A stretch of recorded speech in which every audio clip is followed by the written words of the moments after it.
Baik, Assalamualaikum warahmatullahi wabarakatuh. Selamat pagi teman-teman semua. Waalaikumsalam warahmatullahi wabarakatuh. Baik, kita mulai perkuliahan pada pagi hari ini ya. Baik, kita lanjut ke nanti yang akan kita bahas di pertemuan ini adalah masih seputar teori ya, teori dasar ya. Sedikit teori, nanti untuk minggu depan kita masuk ke lab. Jadi saya berharap untuk teman-teman minggu depan, jadi nanti Anda nyimak Zoom sambil nanti Anda buka netakatnya, kemudian kita praktik ya, praktik bareng untuk membuka labnya. Ya. Baik, di chapter 3 ini kita akan membahas terkait apa sih yang ada di dalam Linux ya. Nah, intinya di dalam Linux itu sebenarnya sistem operasi yang ada dua jenis sistem operasi ya. Linux itu ada Linux server juga Linux workstation ya. Atau lebih dikenal bahwa Linux workstation itu adalah Linux yang sebagai desktop ya. Nah, Linux dalam sebagai sistem operasi desktop ini sebenarnya tidak jauh dengan sistem operasi yang lain ya. Windows, kemudian Mac iOS ya, iOS Mac ya. Jadi di sana sudah sebagian besar Linux sudah mendukung ya perangkat-perangkat keras, kemudian berbagai macam aplikasi yang mungkin sama seperti yang ada di Windows atau sistem operasi yang lainnya. Jadi Linux mengenalkan yang namanya GUI ya, Graphical User Interface ya, di mana kalau dulu awalnya Linux itu memang dia base-nya CLI ya, Command Line Interface, di mana hanya seperti MS-DOS atau Command Prompt kalau di Windows, ya, tapi sekarang sudah mulai diperbaiki. Jadi kalau dulu namanya X Windows, ya, kalau dulu di pertama kali waktu saya mempelajari Linux itu X Windows, ya, X Windows. Nah, sekarang Linux sudah ada GUI-nya, jadi teman-teman tidak kalau ingin belajar Linux itu tidak menemui kesulitan. Dan di sana Linux sudah plug and play dengan hardware yang baru. Ya, kalau dulu ketika ada hardware yang baru untuk dipasangkan diinstal di Linux itu kita harus installnya manual ya, istilahnya mengenalkan hardware ke Linux itu butuh proses yang agak lebih rumit. Kalau Windows kita menginstal hardware itu kan tinggal colokkan, Windows sudah mengenali. Ya. Tapi untuk saat ini Linux sudah banyak plug and play dengan berbagai macam hardware ya, sudah didukung. Jadi driver-driver berbagai macam hardware itu sudah mendukung ke sistem operasi Linux.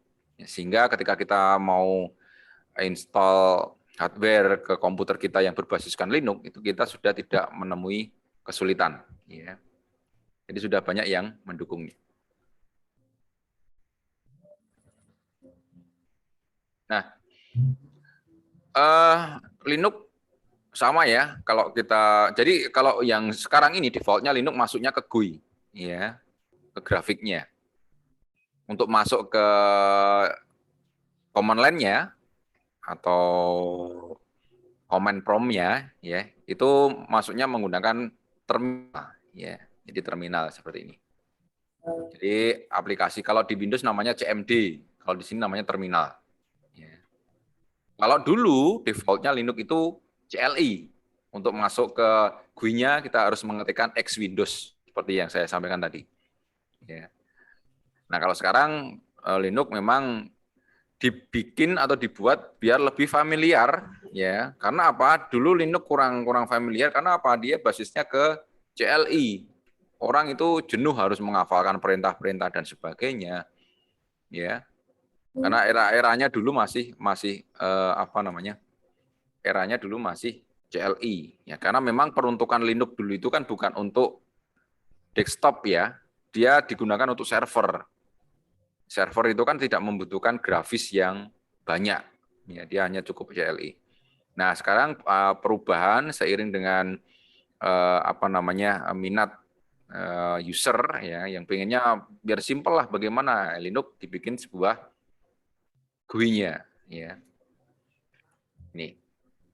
Ya, nanti yang akan kita jalankan di sini kita masuk ke CLI-nya ya. Kalau GUI-nya itu Anda bisa pelajari sendiri ya karena tinggal klik-klik sama seperti kalau Anda di Windows ya. Seperti itu. Kemudian di Linux ya itu juga ada aplikasi. Jadi aplikasi yang ada di Linux itu ya hampir sama ya konsepnya ya. Tadi kemarin sudah saya sampaikan bahwa core utama dari sistem operasi itu adalah kernel ya. Kernel. Jantungnya sistem operasi. Ya, kernel. Nah, kernelnya di Linux ya dulu Linux itu dari dulu sudah multitasking ya. Multitasking dari dia bisa menangani beberapa task ya beberapa proses ya dengan pembagian yang ada di prosesornya. Kalau Windows dulu Windows awalnya itu tidak multitasking ya. Dia hanya single task ya. Kemudian seiring dengan perkembangannya dia multitasking. Tapi kelebihannya Windows dulu sudah grafis ya. Belum multitasking tapi sudah grafis. Tapi kalau Linux sudah multitasking tapi dia belum grafis. Ya, makanya lebih banyak orang menyukai Windows-nya ya.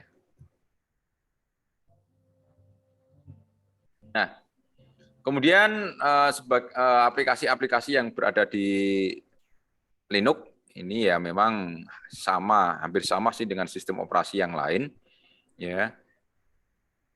Ini ada 3 kategori ya, ada server application server, jadi aplikasi-aplikasi yang digunakan atau bertindak sebagai server, kemudian ada desktop application atau aplikasi-aplikasi yang digunakan untuk biasa ya, pekerjaan biasa. Kemudian ada tool. Tool ini adalah aplikasi-aplikasi yang digunakan untuk manajemen sistem.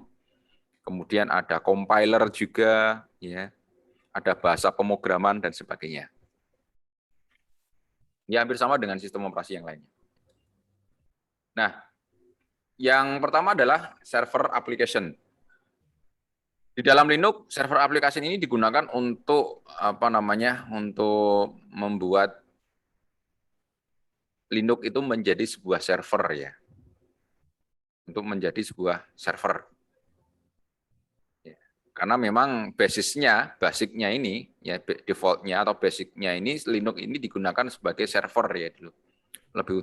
Lebih utama digunakan sebagai server daripada desktop atau daripada workstation. Ya, makanya dia untuk menangani aplikasi-aplikasi untuk server itu dia memang sudah kodratnya di situ. Ya. Nah, yang pertama Linux itu bisa digunakan sebagai web server. Ya. Web server ini adalah sebuah server yang digunakan untuk menyimpan halaman-halaman web yang nanti akan diakses. Ya. Diakses menggunakan protokol HTTP atau HTTPS. Ya. Nah, kalau dulu WordPress itu sebuah aplikasi yang memang digunakan, yang paling familiar digunakan untuk membuat sebuah website, ya, halaman web. Ya. Jadi yang seperti yang ini kan halaman web ya. Jadi ini halaman ini yang kita load ini ditempatkan di web servernya. Nah, beberapa web server yang terkenal paling dominan ya di dunia saat ini itu Apache web server ya. Apache web server ya yang banyak digunakan. Kalau Anda menggunakan di Windows itu menggunakan SAM ya. Di Windows menggunakan SAM itu kan kalau Anda lihat di sana kalau Anda lihat di situ nanti ada web servernya, Apache-nya ya, Apache. Biasanya ada Apache, PHP, MySQL atau MariaDB ini jadi satu paket. Ya. Kalau dulu namanya Apache Triad. Ya, dari Apache Triad itu ada Apache, ada MySQL, ada PHP. Ya. Yang memang apa namanya satu paket digunakan untuk mendesain sebuah website. Ya. Nah, web server yang lainnya ada Nginx, ya Nginx. Ini berasal dari Rusia, ya. Itu menggunakan Unix, ya kernelnya Unix, ya. Tapi kalau yang apa aja tadi kan Linux, ya, Linux. Itu jadi nanti halaman webnya itu disimpan di dalam web server ini, ya, web server ini. Kalau yang di Linux namanya LAM, ya, LAM. Kalau yang di Windows namanya SAM, SAMPP. Kalau di Linux LAMPP. Ya. Nah, ini web server, ya. Kemudian Linux juga bisa digunakan sebagai private cloud server, ya. Jadi Anda bisa menginstal cloud, ya, cloud di servernya Linux. Ya. Contoh-contoh aplikasi yang digunakan untuk cloud server itu ada OnCloud, ya, OnCloud. Kemudian ada Nextcloud juga. Ya. Cloud itu apa sih? Kalau kita menggunakan Google, ya, itu ada Google Doc, ada Google Sheet, ada Google Form, ada Google Presentation, ada Google Drive. Nah, itu aplikasi-aplikasi yang dijalankan di cloud. Jadi kalau kita ingin mengakses itu perlu koneksi internet. Ya, itu namanya cloud, komputasi awan, ya, cloud computing. Jadi aplikasi yang kita apa namanya? Yang kita akses itu tidak berada di komputer kita, tetapi berada di internet. Ya, itu namanya cloud computing. Nah, ini kita bisa apa namanya? Membuat ya server Linux itu menjadi sebuah cloud server. Kalau dulu, kalau Anda offline, ya, di praktikum itu kan ada yang namanya server lab. Nah, server lab itu dia contoh private cloud. Ya. Jadi Anda menyimpan di server lab itu kan, itu menyimpannya di cloud itu, ya.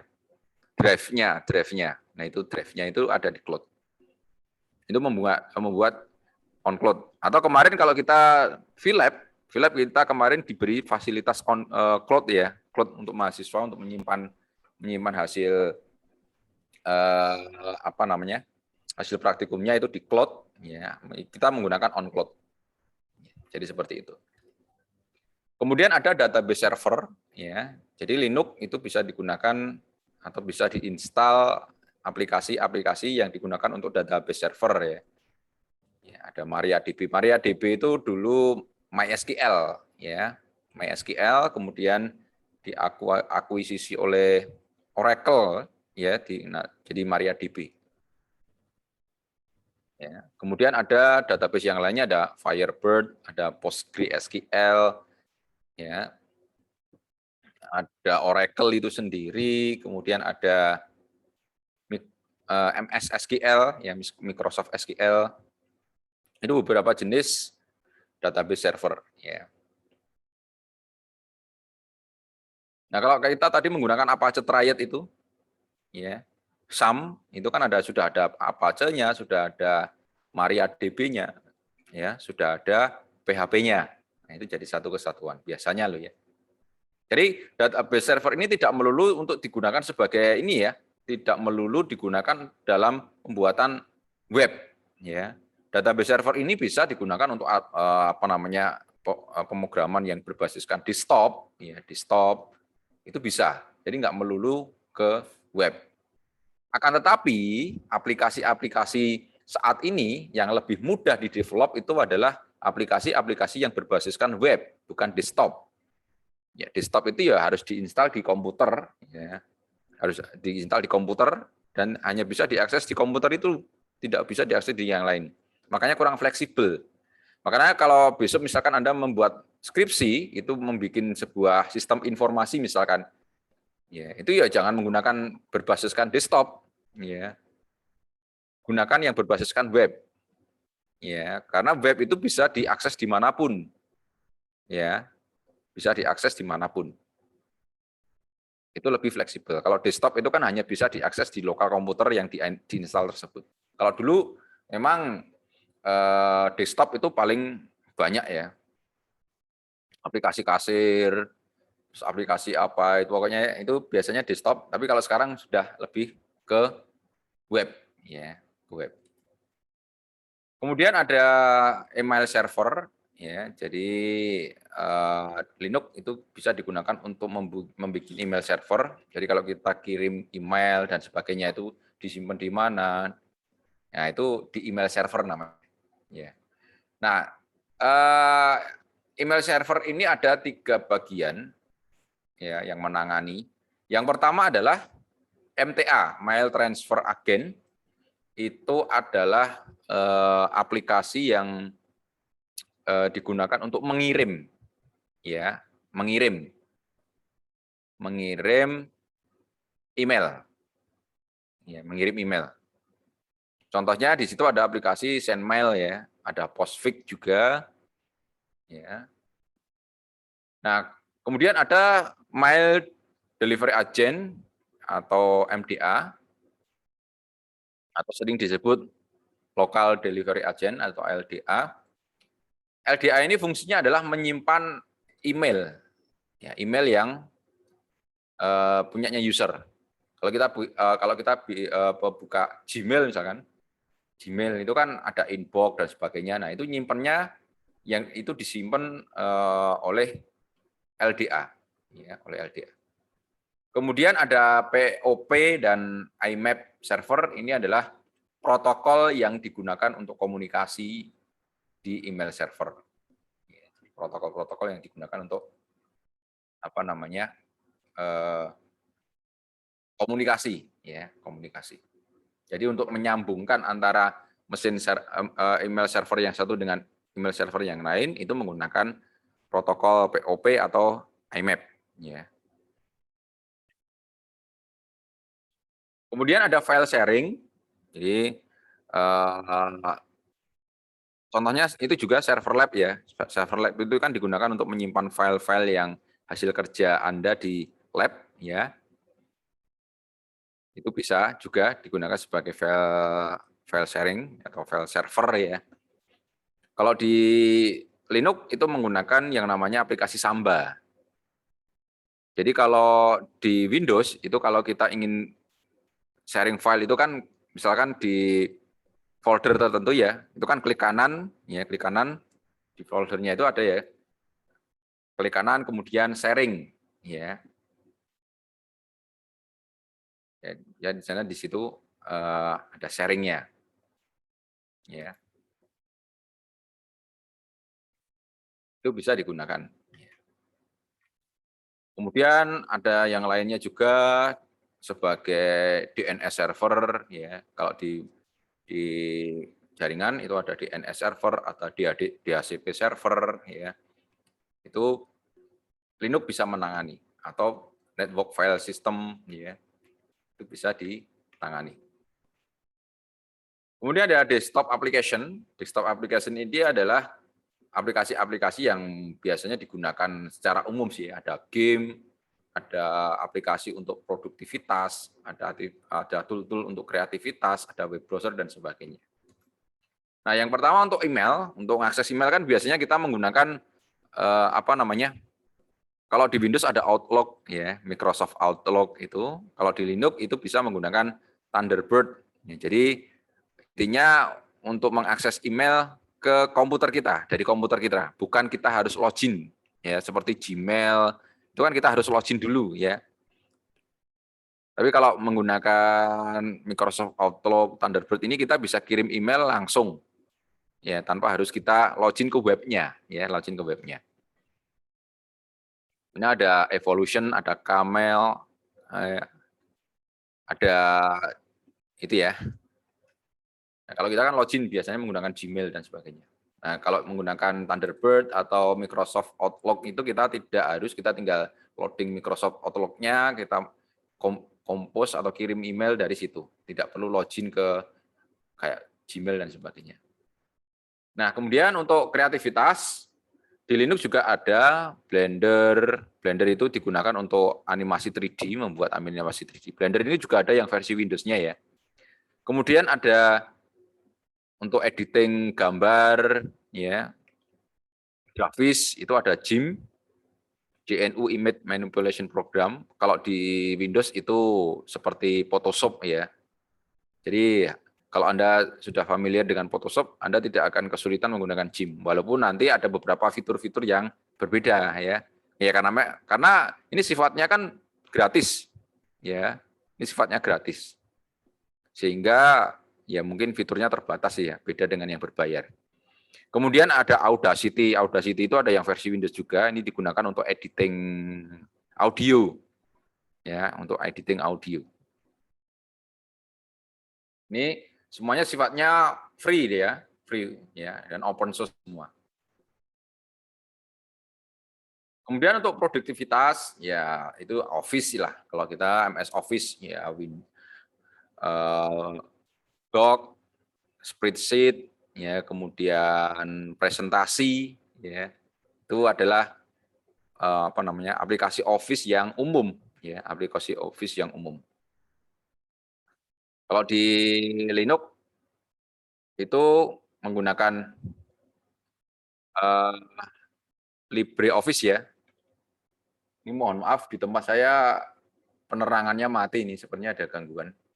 Ya, jadi kalau nanti videonya saya gelap, ya ini karena sepertinya ada mati penerangannya ini. Nah, kemudian ya ini Office ya, Office ya, memang digunakan untuk Office ya. Kemudian ada PDF juga. Kalau PDF hampir semua sistem operasi menangani ya, istilahnya support. Ya. Tuh. Nah, biasanya untuk ini file-file ini ya, file dari LibreOffice, OpenOffice ini bisa dibuka di MS Office juga. Jadi kompatibel biasanya, ya, kompatibel. Kemudian ada web browser, ya ada Mozilla Firefox, Chrome, ya sudah bisa juga sama seperti di Windows ya. Kemudian untuk konsol, ya konsol tool biasanya digunakan untuk software yang digunakan untuk pengembangan dan sistem administrasi, ya. Sistem administrasi. Kalau di Windows ini ada file-file yang digunakan untuk administrasi sistem ya. Misalkan apa namanya, Task Manager, kemudian kontrol panel. Nah itu contoh konsol tool. Nah kemudian jenis-jenisnya itu ada shell ya. Kalau ini sifatnya CLI, console tool ini sifatnya CLI, digunakan berbasiskan teks. Kalau di Linux namanya shell, kalau di Windows namanya command prompt itu tadi ya, menggunakan terminal itu. Ya. Kemudian ada text editor, ya. Kalau di Windows ada Notepad, Notepad++, ya. Kalau di sini di Linux itu ada VI, ada yang lebih modern itu Vim, ada Emacs, kemudian ada Pico, ada Nano. Jadi kalau untuk editing ya. Kemudian ada LaTeX juga. Itu yang apa namanya? Untuk text editor ya. Kemudian ada paket manajemen.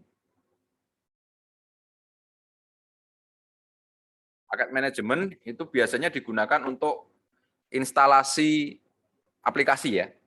Install aplikasi ya. Nah, kalau Windows itu kan kalau mau diinstal itu ekstensinya exe, ya kan? Jadi kalau kita mau install software itu biasanya ekstensinya exe, setup exe dan sebagainya. Nah, kalau di Linux itu tergantung distronya. Ya. Kalau di distronya Debian itu ekstensinya biasanya .deb. Ya, .deb. Jadi software-software atau aplikasi-aplikasi yang belakangnya .deb itu digunakan untuk Debian, distronya Debian seperti Linux, seperti Ubuntu atau Linux Mint itu menggunakan aplikasi-aplikasi yang sifat apa namanya ekstensinya adalah .deb, ya .deb. Nah, cara menginstalnya berbeda-beda ya antara distro itu nih. Nah, ini yang jadi apa ya variasi di Linux itu cara nginstalnya masing-masing distro itu beda. Ya, kalau yang Ubuntu dan sebagainya ada dbpkg, ada apt-get, ya, dpkg dan sebagainya. Kalau Windows kan tinggal setup exe, jalan, ya kan? Kalau di sini berbeda, tergantung distronya ya, tergantung distro masing-masing Linux, ya, tergantung distronya. Ini yang Debian. Kemudian yang Red Hat, ya Red Hat, Fedora dan sebagainya itu menggunakan yang namanya RPM. Jadi kalau kita mau menginstal file-file yang software-software yang berbasiskan Red Hat, kita cari yang RPM, ya, .rpm. Ya, biasanya digunakan untuk SUSE, OpenSUSE, ya, kemudian ARC, ya, CentOS, Fedora itu menggunakan RPM. Jadi memang beda-beda ya. Jadi memang beda. Kita sesuaikan, ya.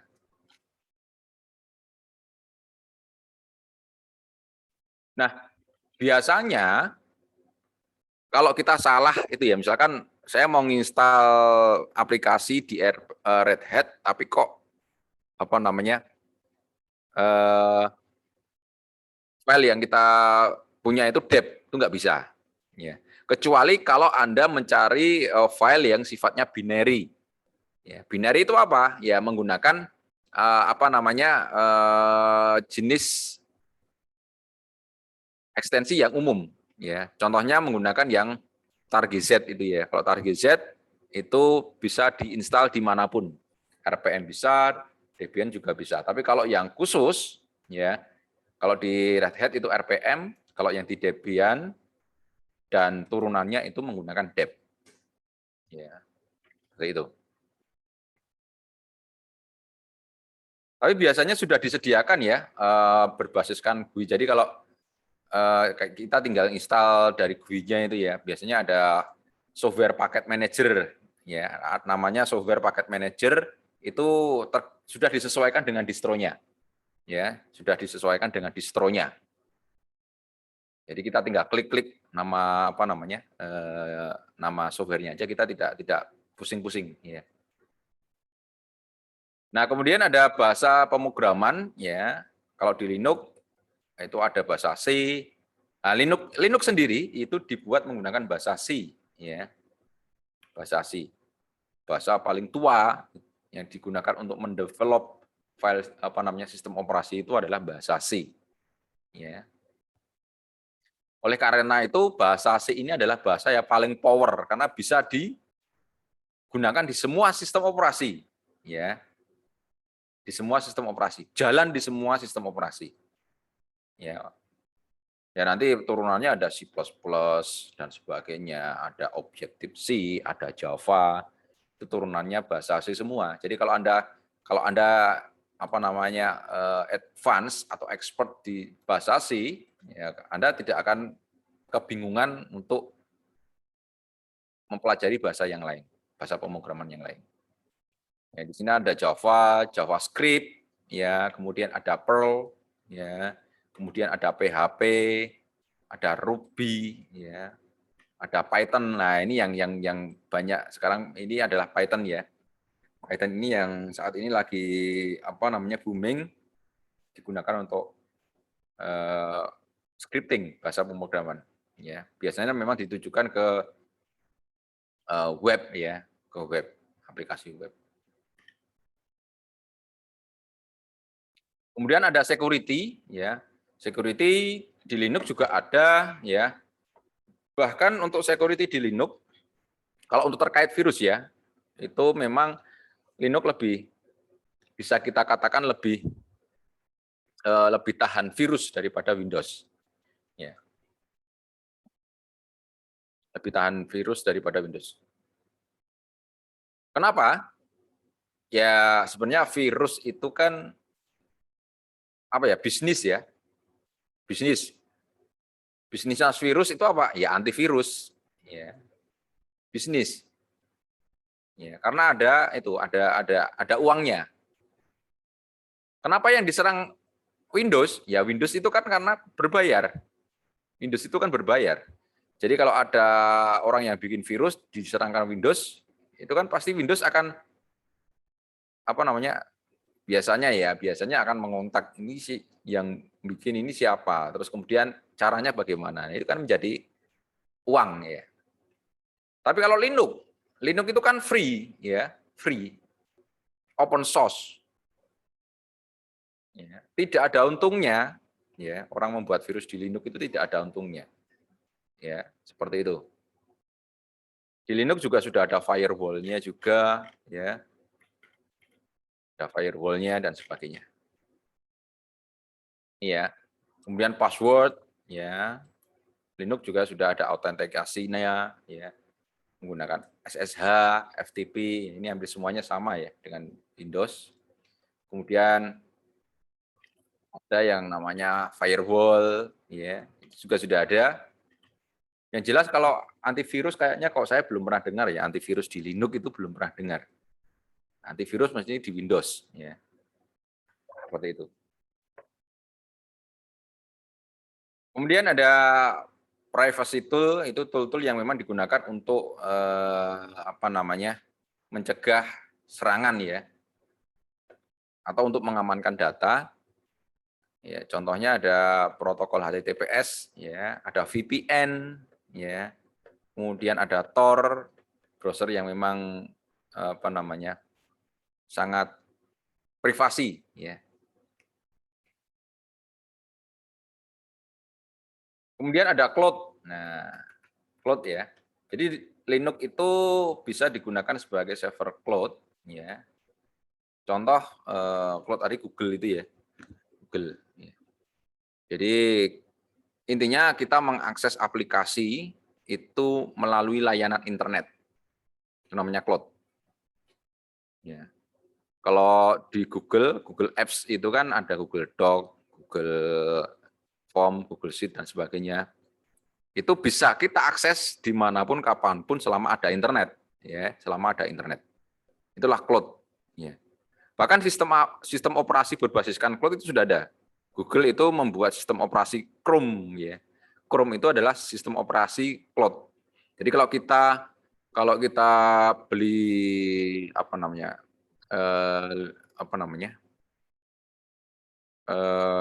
Google itu mengeluarkan sebuah laptop namanya Chromebook. Chromebook itu dia sistem operasinya berbasiskan cloud. Jadi kita beli kosongan. Untuk menjalankan komputernya kita harus connect internet, ya, login ke cloud-nya. Nah, baru kita bisa mengaktifkan sistem operasinya. Nanti di situ sudah ada aplikasi-aplikasi pendukungnya ya. Kita tidak perlu menginstal aplikasi. Nah, ini adalah cloud. Nah, ada beberapa model cloud, itu ada public cloud, itu yang memang disediakan untuk umum, ya. Itu ada Amazon, Google, ada Azure, ya. Memang istilahnya digunakan untuk umum lah, ya, digunakan untuk umum. Walaupun nanti tetap berbayar juga, karena aplikasi cloud, ya, cloud ini tidak ada yang gratis, semuanya berbayar. Ya, karena mereka kan menyediakan infrastruktur cloud-nya, ya. Itu yang tidak murah. Makanya cloud ini tidak ada yang berbayar, kecuali kalau Anda membuat cloud sendiri seperti tadi, pakai on cloud ya. Jadi Anda bikin server cloud sendiri, ya Anda gunakan sendiri ya, nggak masalah. Ya. Nah ini public cloud ya. Kemudian private ini memang digunakan khusus ya, cloud khusus untuk suatu organisasi, tidak terbuka, ya, tidak umum, ya. Hanya khusus organisasi tersebut, jadi dibikinkan. Kemudian ada community, ini cloud yang khusus untuk komunitas. Ya, kemudian ada hybrid itu ya gabungan dari jenis private, jenis public dan sebagainya. Ya. Nah, Linux in the cloud. Nah, kita belajar Linux itu bisa diterapkan di cloud nggak sih? Bisa. Mungkin kalau Anda pernah pernah langganan cloud ya. Kalau yang gratis, ini ada gratis, itu namanya di Microsoft Azure, itu ada cloud gratis, di sana sudah disediakan virtual mesin. Virtual mesin itu apa sih? Ya kayak komputer tapi virtual. Nah, di dalam situ Anda bisa menginstal Linux, install Windows, dan sebagainya. Nah, Linux itu bisa dijalankan di situ. Ya. Kenapa pilih cloud? Itu lebih flex. Yang pertama adalah alasannya fleksibel. Ya. Fleksibel kenapa? Bisa diakses kapanpun, ya, dimanapun, ya. Kita tidak perlu memikirkan hardware-nya, ya. Untuk menjalankan Linux tidak perlu memikirkan hardware-nya, nanti RAM-nya berapa, hard disk-nya yang terpakai berapa, ya. Itu kita tidak perlu, lebih fleksibel.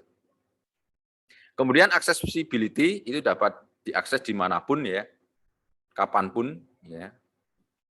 Kemudian cost efektif, jelas karena tidak, ya udah nyala lagi, ya. Karena tidak ada infrastruktur, ya, kita hanya mengakses sistem operasinya saja, maka itu lebih efektif dalam biaya. Cuman, ya, sekali lagi, cloud ini tidak ada yang gratis, ya, tidak ada yang gratis, ya, tidak ada yang gratis. Tetapi memilih Linux, ya, Linux itu kan sistem operasinya free, ya, jadi tidak kena charge. Tidak ada biaya tambahan. Kecuali kalau Anda membangun cloud menggunakan sistem operasi Windows, itu kan ada lisensinya. Ya. Jadi ada biaya tambahan untuk cloud-nya. Ya. Apa? Yaitu sistem operasinya tadi, Windows. Tapi kalau Anda menggunakan Linux, itu tidak ada biaya tambahan. Karena apa? Sistem operasinya free. Ya. Sistem operasinya free. Kemudian manageability, ya bisa di-manage, ya, gampang, menggunakan bahasa, misalnya mau di custom dan sebagainya itu mudah. Security jelas,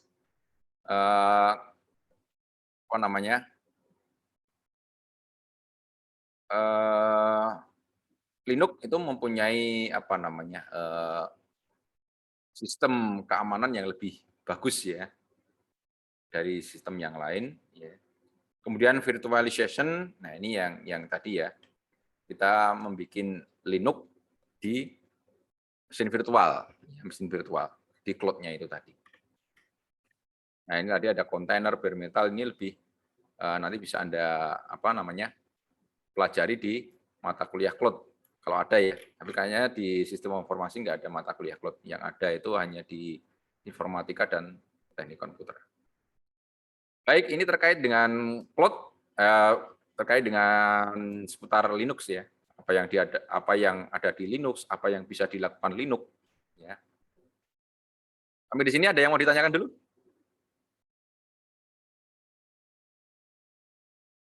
Oke, kalau tidak kita masuk ke chapter 4, ya. Chapter 4 cuma sedikit. Itu tentang terkait dengan open source software dan lisensi, ya. Kalau bicara open source software, itu memang open source, sifatnya open source, gratis, tidak ada yang bayar.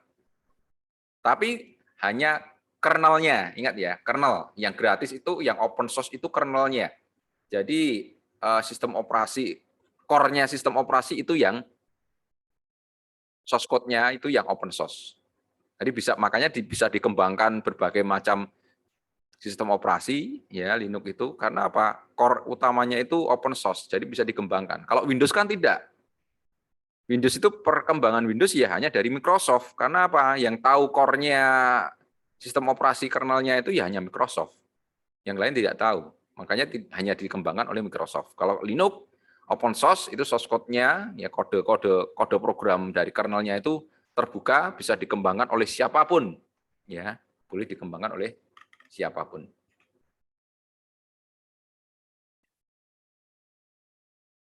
Bahkan kalau Anda bisa jago programming dan sebagainya, bisa mengembangkan core-nya Linux ini, ya. Anda nanti bikin distro sendiri, ya, misalkan seperti ini, bikin Linux versi Anda sendiri. Nah, Itu bisa. Nah, terkait dengan kita kepemilikan software, ini ada beberapa komponen ya yang harus diperhatikan. Yang pertama adalah ownership, kepemilikan. Siapa yang mempunyai software tersebut, ya. Kemudian ada money transfer, itu bagaimana kita kalau ingin membeli software tersebut. Kemudian ada licensing, ya. Kita membeli ini lisensinya seperti apa yang bisa kita gunakan, ya. Apakah hanya satu komputer atau semua, ya. Contohnya misalkan Windows. Windows itu ownership-nya siapa? Microsoft. Ya, Microsoft. Bagaimana cara kita membelinya? Ya, bisa cash, itu melalui CD, kita beli CD-nya, ya kan? Beli CD-nya, kemudian nanti dapat serial number-nya dan sebagainya. Atau kita misalkan ya transfer dan sebagainya. Ya.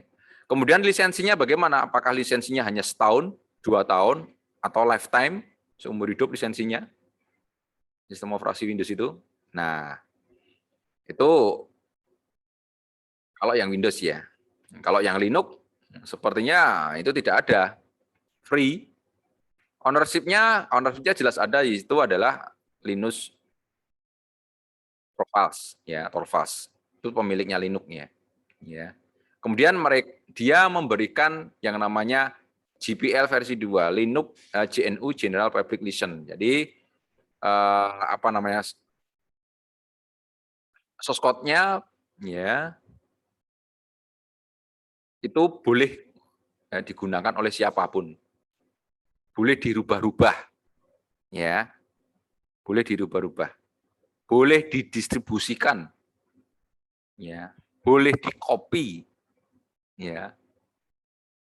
Tapi kalau Windows tadi lisensinya itu EULA ya, End User License Agreement, di mana di situ sangat terbatas ya. Anda harus membeli, ya, Microsoft keep, ya, menyimpan source code-nya, ya, hanya kopinya saja. Jadi Windows yang disebar ini hanya kopinya saja, ya. Tidak boleh mengotak-atik, ya, dan sebagainya. Itu perbedaan antara Linux dengan Windows ya.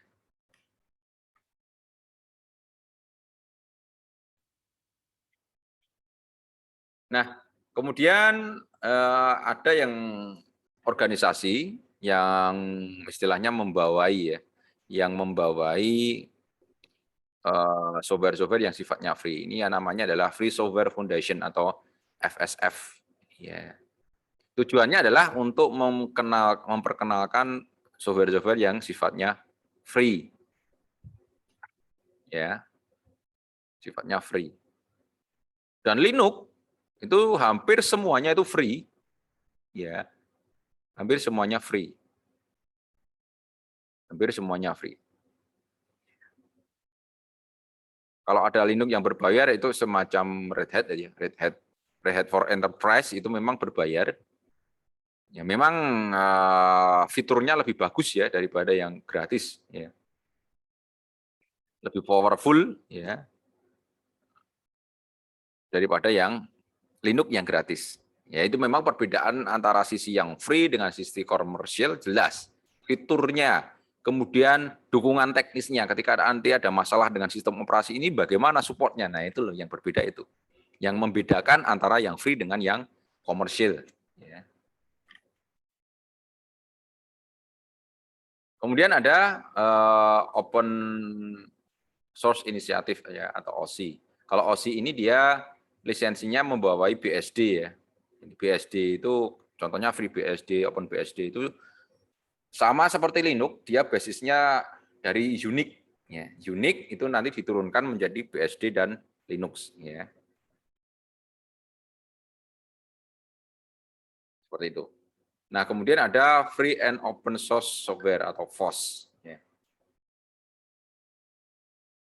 Itu dia membawai software-software yang sifatnya free dan open source. Nah, antara free dengan open source itu berbeda ya. Kalau free itu Anda boleh mempunyai atau boleh memiliki menggunakan software atau aplikasi tersebut. Free belum tentu open source, tapi open source sudah pasti free. Ya. Beda ya. Antara free dengan open source itu beda. Kalau free itu Anda bebas mendownload, menggunakan, menyebarkan software tersebut. Ya, tapi kalau open source, Anda bisa memodifikasi, ya, memodifikasi software tersebut, kemudian mendistribusikan. Kalau mau Anda charge, ya, Anda mau menjualnya juga boleh. Selama itu sudah dimodifikasi loh ya. Kalau aslinya nggak boleh. Kalau Anda menjual source code aslinya itu nggak boleh. Tapi kalau sudah Anda modifikasi dan sebagainya, Anda sempurnakan dan sebagainya, bisa Anda jual. Itu bedanya. Nah, kemudian ada yang namanya Creative Commons ya. Creative Commons Organization ini digunakan untuk melakukan proses lisensi ya. Jadi ada beberapa lisensi. Yang pertama adalah attribution. Kalau lisensi jenis attribution itu atau BY ini bahwa pembuat program harus diberikan kredit. Ya.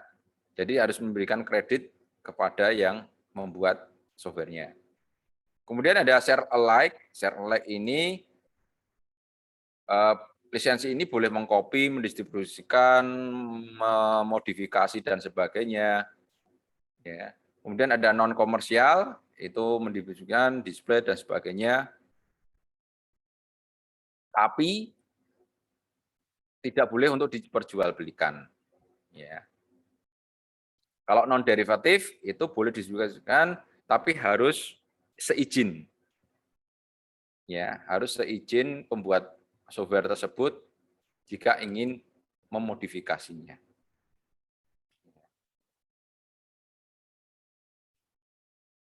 Nah, ini terus kemudian penyempurnaan lisensinya ada CC BY, atribut, kemudian ada intinya sama seperti tadi.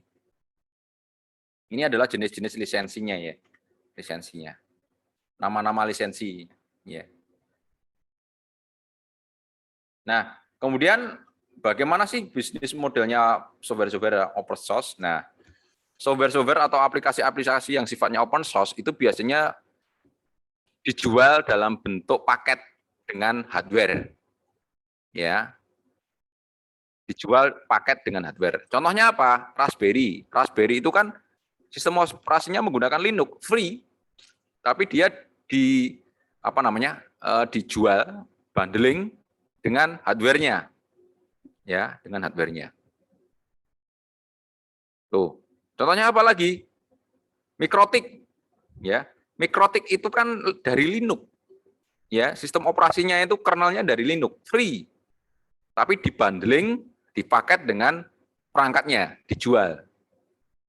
Ya. Kemudian apa lagi? Cisco router, Cisco Suite, produknya Cisco. Itu sistem operasi Cisco itu dari Unix, Linux, BSD, free. Tapi dijual beserta dengan hardware-nya. Nah, terus apa lagi? Apple, ya, Mac. Mac itu kan dari BSD ya, dari BSD. BSD itu sifatnya open source free, tapi dijual bersama dengan hardware-nya. Boleh seperti itu. Tapi kalau menjual sistem operasi atau aplikasi-aplikasi atau software yang sifatnya open source itu tidak boleh. Jadi seperti itu ya model bisnisnya ya. Jadi kalau Anda menciptakan alat menggunakan sistem operasi Linux itu Anda jual boleh, nggak masalah. Itu nggak masalah. Baik teman-teman, sampai di sini ada yang mau ditanyakan? Dari saya mungkin Pak. Ya, mungkin ada tambahan dari Mas Felix. Itu pengen tahu itu Pak tentang teori Linux sama yang mana? Windows. Kan tadi Bapak bilangnya itu kalau Windows itu kan cuma orang-orang dalamnya yang tahu. Terus Linux itu berbasis open source kan, berarti kan bisa dipakai semua orang, sedangkan Windows tidak. Tapi Ya. kenapa Windows bisa lebih laku daripada Linux gitu? Padahal kan bisa diakses semua orang Linux-nya. Itu. Oke, baik. Kenapa Windows lebih laku daripada Linux? Kalau dari workstation-nya, ya. Kenapa? Orang lebih familiar. Kenapa? Windows itu kan lebih familiar ya kan, jadi mudah digunakan. Grafisnya ya, grafisnya, GUI-nya tadi. Windows itu awalnya dia muncul grafisnya duluan daripada Linux. Makanya orang lebih familiar ke Windows. Ya, Linux itu muncul GUI-nya itu akhir-akhir ya. Jadi pertamanya memang dia bukan untuk workstation. Linux itu awalnya memang digunakan untuk server, tidak butuh GUI, ya, tidak butuh GUI. Nah, Windows itu awalnya digunakan untuk workstation, ya. Makanya Windows itu setelah ada DOS, ya, DOS itu kan sistem operasi Windows basisnya Microsoft pertama itu DOS, ya.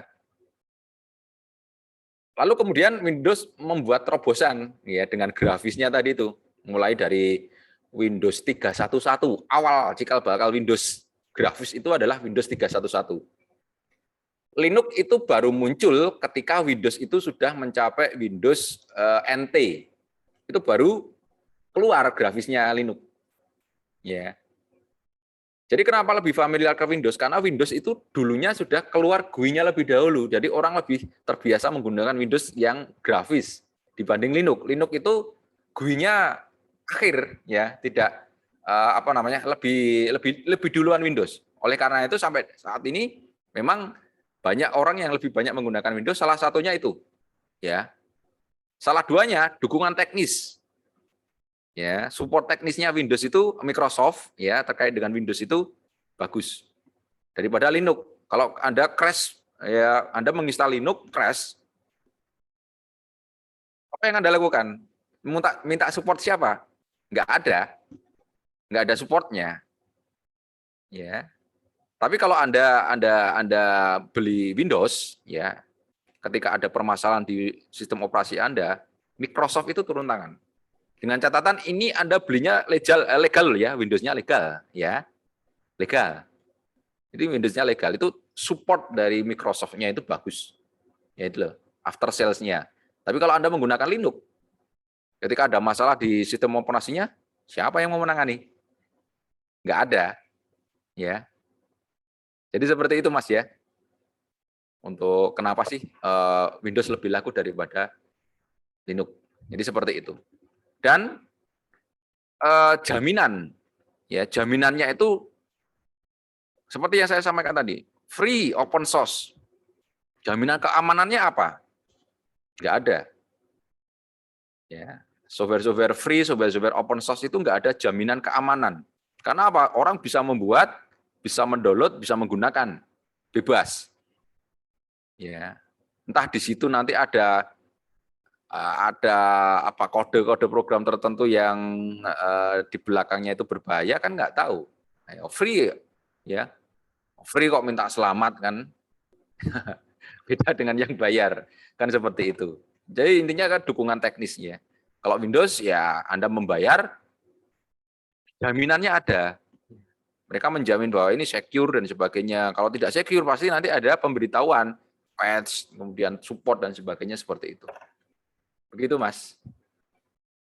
Ada lagi pertanyaan? Itu dulu dari saya, Pak. Makasih, Pak. Ya, terima kasih, Mas Felix. Ada pertanyaan lagi dari teman-teman?